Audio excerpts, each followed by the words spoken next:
અંધશ્રદ્ધા અને પાખંડના નામે અપાતી અમાનવીયતાનો વધુ એક કાળો ચહેરો અમદાવાદમાં સામે આવ્યો છે. અમદાવાદના સોલા વિસ્તારમાં ભુવા તરીકે ઢોંગ રચનારા એક શખ્સે બીમારી મટાડવાના બહાને સગીરા સાથે ગંભીર ગુનો આચર્યો હોવાની ચોંકાવનારી ઘટના સામે આવી છે. પોલીસે આ નકલી ભુવાની ધરપકડ કરી વધુ તપાસ હાથ ધરી છે. પોલીસ તપાસમાં સામે આવેલી વિગતો મુજબ આશરે 1 વર્ષ અગાઉ એક સગીરા વારંવાર બીમાર રહેતી હોવાથી તેનો પરિવાર તેને સમાજના આ ભુવા પાસે લઈ ગયો હતો. આરોપી ચંદ્રકાંત ઉર્ફે ચંદ્રેશ કાંતિભાઈ પંચાલ, ઉંમર 32 વર્ષ, મૂળ રહેવાસી પાટણ, હાલ રહે શાયોના સિટી, સોલા, અમદાવાદ એ સગીરાની બીમારી દૂર કરવાની વિધિના બહાને તેને પોતાની પાસે બોલાવી હતી. આરોપીએ પાણીમાં બેભાન કરવાની દવા ભેળવી સગીરા સાથે ગંભીર ગુનો આચર્યો હોવાનો ગંભીર આક્ષેપ છે. પરિવારની આર્થિક સ્થિતિ નબળી હોવાનો લાભ લઈને આ નકોર પાખંડીએ વિધિના બહાને સગીરાને ફરીથી પોતાની પાસે બોલાવીને આ જ પ્રકારનું શરમજનક કૃત્ય આચર્યું હતું. આ સમગ્ર કાળું કારસ્તાન ત્યારે બહાર આવ્યું જ્યારે આરોપીએ સગીરા સાથેના કેટલાક વાંધાજનક ફોટા પાડ્યા હતા. આ ફોટા સોશિયલ મીડિયા પર વાયરલ થયા બાદ પરિવારને સમગ્ર ઘટનાની જાણ થઈ હતી. સત્ય બહાર આવતા જ પરિવારના પગ નીચેથી જમીન સરકી ગઈ હતી અને તુરંત જ પોલીસનો સંપર્ક કરી સમગ્ર મામલે ફરિયાદ નોંધાવવામાં આવી હતી. હાલ સોલા પોલીસે આરોપી ચંદ્રેશ પંચાલની ધરપકડ કરી લીધી છે અને આ ગુનાહિત પ્રવૃત્તિમાં તેની સાથે અન્ય કોઈ સંકળાયેલું છે કે કેમ તે દિશામાં સઘન તપાસ શરૂ કરી છે. પોલીસે નાગરિકોને ભારપૂર્વક અપીલ કરી છે કે કોઈપણ પ્રકારની બીમારી કે શારીરિક માનસિક સમસ્યાના ઉકેલ માટે હંમેશા વૈજ્ઞાનિક અને કાયદેસરનો તબીબી માર્ગ જ અપનાવવો જોઈએ. અંધશ્રદ્ધાના નામે ચાલતી ભુવા કે તાંત્રિકોની જાળમાં ક્યારેય ફસાવવું નહીં. અમદાવાદ શહેરના સોલા પોલીસ સ્ટેશન વિસ્તારમાં એક સગીર વયની બાળા ઉપર બળાત્કાર થયા અંગેનો ગુનો દાખલ કરવામાં આવેલો છે.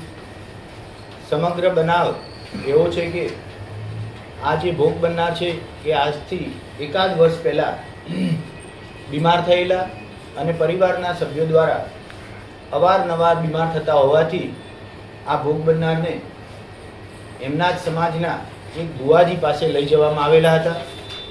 તાંત્રિક વિધિ કરવાના બહાને આ ભુવો કે જેનું નામ ચંદ્રકાંત ઉર્ફે ચંદ્રેશ કાંતિલાલ પંચાલ છે, જેની ઉંમર 32 વર્ષ છે અને અમદાવાદ શહેરના વિશ્વાસ સિટી ભાગ 2માં રહે છે. આ આરોપી ભુવો અવારનવાર ભોગ બનનારના ઘરે જતો, વિધિ કરવાના બહાને ઘરના અન્ય સભ્યોને થોડીવાર માટે બહાર બેસવું પડશે એમ કહી અને અન્ય સભ્યોને ઘરની બહાર રાખતો. એ દરમિયાન કોઈ પણ કેફી પીણું પીવડાવી અને ભોગ બનનારને અર્ધબેભાન જેવી પરિસ્થિતિ થાય પછી તેની સાથે શરીર સંબંધ બાંધતો. આવું 2 થી 3 વાર ભોગ બનનારના ઘરે એણે શારીરિક સંબંધ બાંધેલો છે. ત્યારબાદ તેમના ઘરની આર્થિક પરિસ્થિતિ સારી ન હોવાથી બીજી વિધિ કરવા માટે આરોપી ભુવો ભોગ બનનારને પોતાના ઘરે પણ લઈ ગયેલ હતો. ત્યાં પણ તેમની સાથે આ જ રીતે 2 વાર જેવો શારીરિક સંબંધ બાંધેલો છે.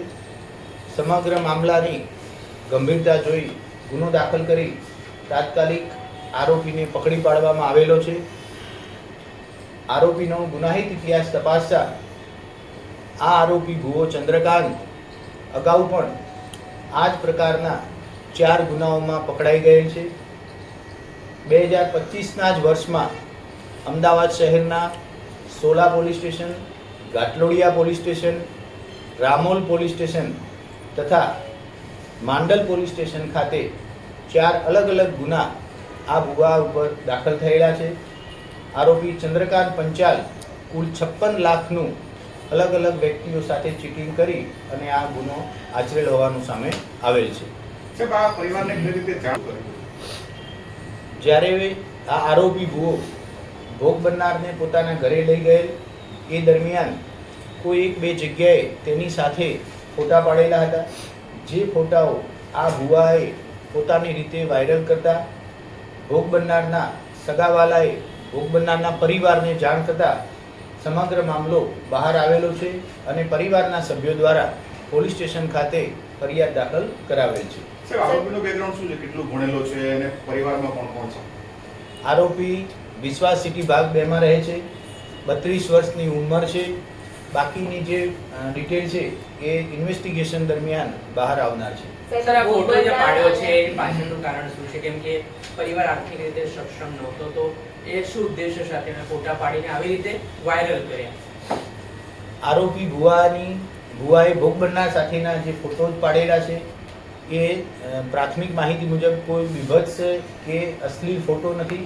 ખાસ કરી ખુલ્લી જગ્યાએ નોર્મલ એક પતિ પત્ની જેવા એસ્ટાબ્લિશ થાય એ મુજબના ફોટા લીધેલા છે.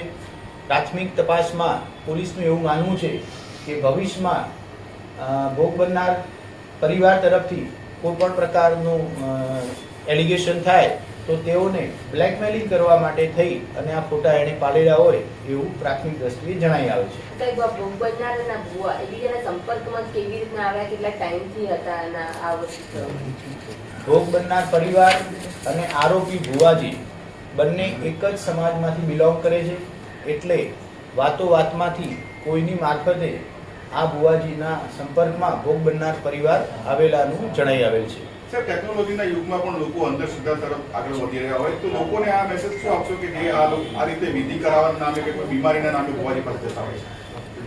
સમગ્ર ગુજરાતના નાગરિકો અને અમદાવાદના નાગરિકોને આપ સૌ મીડિયાના માધ્યમથી નમ્ર નિવેદન છે કે કોઈ પણ પ્રકારની પરિસ્થિતિ, બીમારી બાબતે આવા તાંત્રિક ભુવાઓનો સંપર્ક કરવો નહીં.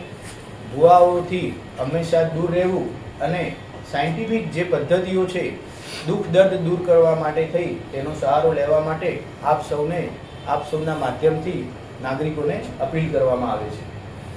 સાહેબ, 4 જેટલા ગુના પણ નોંધાયેલા છે અલગ અલગ પોલીસ સ્ટેશનમાં, તો કેટલી દીકરીઓ પર એવા દુષ્કર્મ આચર્યા છે જે અલગ અલગ ફરિયાદ છે એમાં? અગાઉના જે 4 ગુના દાખલ થયેલા છે એ અલગ અલગ પોલીસ સ્ટેશનમાં દાખલ થયેલા છે.